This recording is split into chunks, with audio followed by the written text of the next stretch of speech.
Episode की starting में हमें एक विलेज में दिखाया जाता है जहां स्पेस से आकर कुछ गिरता है तो डॉगी भौंकने लगता है। एक लड़की क्या हुआ करके बाहर आती है तो देखती है कि आगे आग लगा हुआ होता है। उसमें से एक लड़का बाहर आता है। वो लड़की डरते हुए उसे कौन हो करके पूछती है। वो कहता है क्या ये जापान नहीं है। तो वो लड़की जापान उस तरफ है करके बताती है। तो वो बताने के लिए शुक्रिया कहता है और उसके फोrehead पे किस कर देता है। वो लड़की चौंक जाती है। तब तक वो लड़का वहाँ से चला जाता है। वो लड़की सोचती रह जाती है कि वो कौन था। फिर हमें लाला और रीटो को स्कूल जाते हुए दिखाया जाता है। रीटो को छींक आ रहा होता है। लाला कहती है क्या बात है रीटो। तो वो कहता है मुझे पता नहीं।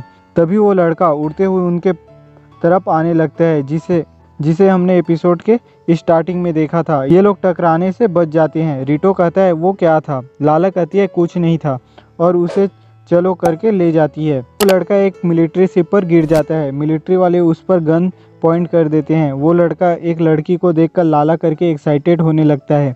दो सैनिक उस पर गन फायर कर देते हैं लेकिन उस पर कुछ नहीं होता। फिर वो जाने लगता है।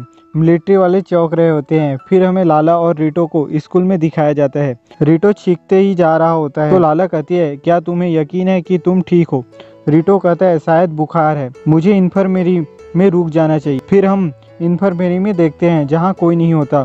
तो रीटो कहता है शायद सेंसे अभी तक नहीं आई हैं, लगता है अभी के लिए क्लासरूम में चलना चाहिए। तो लाला कहती है तुम ऐसा नहीं कर सकते, तुम्हारा तबीयत ठीक नहीं है। वो कहता है लेकिन सेंसे नहीं है।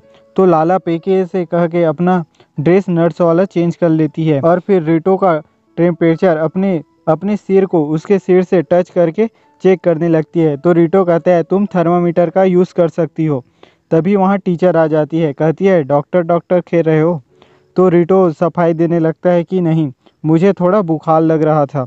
लाला कहती है आप नहीं थी इसलिए मैं टेम्परेचर चेक कर रही थी। फिर सेंसे उसे थर्मामीटर दे देती है। तो रीटो हाथ में लेकर खड़ा ही होता है। तो आगे कहती है क्या तुम मेरे माथे से चेक करना चाहते हो। तो रीटो चौंकते हुए नहीं कहता है। लाला मैं करूँगी करके खुशी हो रही होती है और रीटो पर झपटने मारने लगती है जिसके कारण वे दोनों गिर जाते हैं। फिर हमें क्लासरूम में दिखाया जाता है जहाँ लाला कहती है ये अच्छा हुआ तुम्हारा बुखार उतर गया। तभी वहाँ सारुयामा आ जाता है। कहता है तुम इन्फर्मेरी में गए थे। रीटो हाँ थोड़ी देर के लिए कहता है। तो सारुयामा कहता है स्कूल नर्स मिकाडो सेंसे सच में एक ब्यूटी है। तो रीटो कहता है क्या वो तुम्हारी टाइप की है। वो कहता है बस मेरी ही नहीं, मिकाडो सेंसे के फैन सभी जगह है, लेकिन उसके प्राइवेट लाइफ के बारे में किसी को कुछ नहीं पता है। फिर हमें इन्फर्मेरी में दिखाया जाता है जहाँ मिकाडो सेंसे चाय पी रही होती है। तो हेड मास्टर उसके पास आते हैं चोट के बहाने से। सेंसे उस पर बैंडेज लगाती है तो हेड मास्टर उस पर झपटने लगता है तो मिकाडो सेंसे हट जाती है। वो हेड मास्टर दीवार से लग जाता है। फिर सीन शिफ्ट होता है। हम उस लड़के की तरफ देखते हैं जो इस बार उड़कर मून पर आ गया होता है। फिर वो पृथ्वी की तरफ देखता है और जाने लगता है। फिर हम रीटो और लाला को देखते हैं जो बात करते हुए घर जा रहे होते हैं। रीटो फिर से छींकने लगता है। लाला कहती है ये वापस चढ़ गया है। पेके कहता है क्या तुम्हारे पास कुछ ऐसा है जिससे हम इसका वजह पता लगा सकते हैं। रीटो कहता है जो ब्रेकफास्ट आज सुबह मेकर ने बनाया था वो हमेशा की तरह ही था और कल मैंने ऐसा कुछ नहीं किया जिससे मुझे ठंडी लग जाए। तभी वो लड़का उनके पास गिरता है। रीटो कहता है वो क्या था। लाला कहती है एक मीटेओराइट, क्या ये आम बात नहीं है, और वहाँ से चलो करके ले जाने लगती है। तो वो लड़का लाला करके पुकारता है। कहता है काफ़ी वक्त बाद मिले। लाला कहती है तुम कौन हो। वो कहता है ये किस तरह का मजाक है, क्या तुम कह रही हो कि तुम मुझे भूल गई हो। रीटो कहता है मुझे लगता है कि उसे भूलना बहुत मुश्किल होगा। पेके लाला को याद दिलाता है कि ये किरारियन कॉस्ट्यूम है। तो लाला कहती है तो तुम किरारा से रॉकेट कून हो। तो वो कहता है रॉकेट नहीं, मैं पिकारी हूँ। तो लाला कहती है माफ़ करना लेकिन किरारा पर सभी लोग एक जैसे स्टाइल के कपड़े पहनते हैं। फिर मिलते हैं कर जाने लगती है। तो पिकारी रोकता है। कहता है मैं तुम्हें देखने के लिए आया हूँ। लाला कहती है क्या तुम्हें मुझसे कुछ चाहिए। पिकारी कहता है क्या ये सच है कि तुम्हारी सगाई हो गई है। तो लाला हाँ कहती है। वो आगे कहता है मैंने सुना है कि वो एक पृथ्वीवासी है, लेकिन ये मत कहना कि वो घिनौना लड़का है जो तुम्हारे बगल में खड़ा है। तो लाला गुस्से से कहती है रीटो घिनौना नहीं है। रीटो कहता है मैं ये नहीं चाहता कि बच्चों के कॉस्ट्यूम पहनने वाला मुझे कहे। पिकारी कहता है, ये सोचना तुम्हें साइंटिफिकली सुपीरियर किरारियन क्रिस्टल रॉकेट सूट के शान का पता नहीं है, जो पूरे ब्रह्मांड में प्रसिद्ध है। जैसे कि मैंने सुना था पृथ्वीवासी पीछे होते हैं। रिटो कहता है, क्या तुम अपने सूट की डिंगे मारने के लिए पृथ्वी पर आए हो? वो उड़ने लगता है। रिटो कहता है, इसकी दिक्कत क्या है? लाला कहती है, पिकारी हमेशा अचानक गायब हो जाता है, इसलिए वो ज्यादा सांप नहीं छोड़ता। किरारा के लोग ऐसे ही होते हैं। और रिटो से चलो घर चलते हैं करके ले जाने लगती है। वे लोग जा ही रहे होते हैं कि पिकारी उनके तरफ तेजी से आने लगता है, तो लाला रिटो को हटाने के लिए धक्के दे देती है। रिटो तो काफी दूर उड़ जाता है। पिकारी लाला के पास आ जाता है, कहता है, तुम उस जैसे के साथ कैसे सगाई कर सकती हो? वो मैं हूँ जो तुम्हारे लिए सही है। और लाला को पकड़ लेता है, कहता है, चिंता मत करो, तुम मेरे साथ मेरे ग्रह पर वापस चल रही हो। और उसे अपने साथ उड़ाकर ले जाने लगता है। तो लाला एक टूल निकालकर उसके सूट को खराब कर देती है और उससे दूर हो जाती है। कंट्रोल खराब होने के कारण वो सही से नहीं उड़ पाता है। लाला पेकी की मदद से उड़ रही होती है और रिटो को ढूंढने लगती है। फिर हम पिकारी को देखते हैं जो एक जगह गिरता है, उस पर एक डॉग आके पी कर देता है। फिर सीन शिफ्ट होता है, हम पिकारी को देखते हैं जो उदास होकर जा रहा होता है। फिर वो अपने माता पिता को याद करता है। उसके माता पिता कहते हैं, तो तुम जा रहे हो, अपना ख्याल रखना, पृथ्वी एक जंगली ग्रह है, कुछ गलत हो तो ये तुम्हारा होमलैंड है, वापस आ जाना। फिर वो रोने लगता है।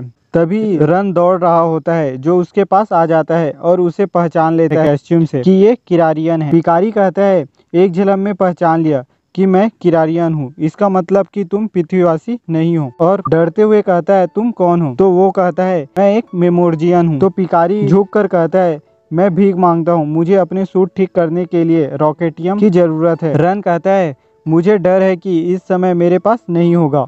और उसका रोता चेहरा देखकर कहता है, लेकिन मुझे यकीन है कि हम उसे ढूंढ लेंगे। आगे कहता है, मर्द होने के नाते मैं किसी को परेशानी में नहीं छोड़ सकता। फिर हमें रिटो के घर में दिखाया जाता है जहाँ रिटो सोफे पर लेटा होता है। लाला कहती है, तुम अभी कैसे हो? रिटो कहता है, पता नहीं, मुझे अचानक से एक ताकतवर हवा का धक्का लगा, फिर मैं पहाड़ी से लुढ़क गया और उसके बाद वो एक एंजल की तरह नीचे उतरी। मुझे लगता है उसने मुझे बचा लिया। लाला कह रही होती है कि वो मैं थी, लेकिन रिटो आगे कहता है, लेकिन उसके एंजल के पीठ पर काले डीमन के पंख थे और डर कर उड़ जाता है कि वो एक डीमन थी। तो लाला उसे पीलों से मारते हुए कहती है, तुमसे वहाँ कुछ गलती हुई होगी। फिर रिटो को फिर से ठंड लगने लगता है। तो लाला को पता चल जाता है कि पिकारी फिर से आ रहा है और बाहर निकल कर अपना रैकेट तैयार कर लेती है और रैकेट से पिकारी को मारकर दूर कर देता है। फिर वो जंगल में फिर से गिर जाता है। डॉगी फिर से उसके पास आके पी कर देता है। पिकारी निराश होकर फिर से जा रहा होता है। फिर वो अपने दोस्तों को याद करता है। वे लोग भी कहते हैं, तुम किसी परेशानी में फंस जाओ तो हमें बता देना, क्योंकि ये तुम्हारा होमलैंड है। फिर पिकारी निराश हो रहा होता है। उसके पास जस्टिन आ जाता है। जस्टिन भी उसे पहचान लेता है कि वो किरारियन है। कहता है, तुम घायल लगते हो और उसे एक जगह के बारे में बताता है और वहाँ से चला जाता है। फिर हम देखते हैं कि पिकारी उस जगह पर आ गया होता है और वहाँ के लोगों को देखकर कहता है, यूनिवर्सल हॉस्पिटल का मार्क है। फिर वो अंदर चला जाता है और हम देखते हैं कि वहाँ मिकाडो सेंसे होती है। पिकारी कहता है, क्या ये हॉस्पिटल है? तो मिकाडो सेंसे कहती है, किरारियन सान, क्या तुम्हें कुछ हुआ है? पिकारी बताता है कि ये रॉकेट सूट डैमेज हो गया है, मुझे इसे ठीक करने के लिए रॉकेटियम चाहिए। मिकाडो सेंसे ये बड़ी दिक्कत है करके उसे अपने साथ ले जाती है। फिर हमें नेक्स्ट डे का सीन दिखाया जाता है जहां लाला और रिटो स्कूल जा रहे होते हैं।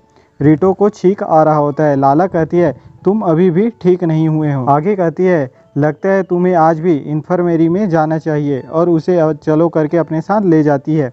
वे लोग आ जाते हैं पर सेंसे नहीं होती। तो लाला फिर से उसका टेम्परेचर चेक करने लगती है। कहती है, बेड पर लेट जाओ। आगे कहती है, तुम्हारा माथा सच में गर्म है।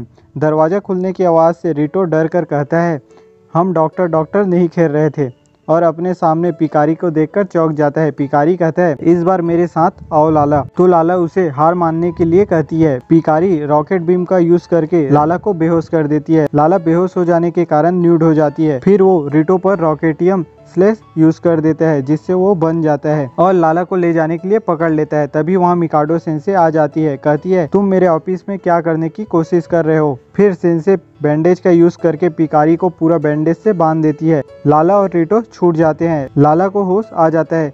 फिर सीन शिफ्ट होता है। हम देखते हैं कि पिकारी को रॉकेट में डालकर उसे लाला वापस भेज देती है। मिकाडो सेंसे कहती है देवी लुके की प्रिंसेस होना काफ़ी मुश्किल है। तो रीटो कहता है सेंसे आपको लाला की असली पहचान कैसे पता है? वो कहती है उसकी पूंछ से देखकर बता सकती हूँ। तो रीटो कहता है क्या आप भी एक एलियन हो? तो वो कहती है मुझे ऐसा लगता है, लेकिन ये असामान्य जैसा कुछ भी नहीं है। ये सिर्फ इतना है कि पृथ्वी पर ज़्यादातर लोग नहीं जानते सभी तरह के एलियन यहाँ अपना जीवन जीते हैं। ठीक वैसे ही जैसा किरारियन मेहमान था, उसे मेडिकल ट्रीटमेंट देना मेरा काम था। रीटो चौंक रहा होता है। आगे कहती है प्लीज़ मेरा काम को बढ़ाने की कोशिश मत करना। देवी लुके की प्रिंसेस वो ठीक है कहती है। पिकारी वापस पहुंच जाता है। फिर हमें जस्टिन को दिखाया जाता है जो इलाज के लिए मिकाडो सेंसे के पास आया होता है।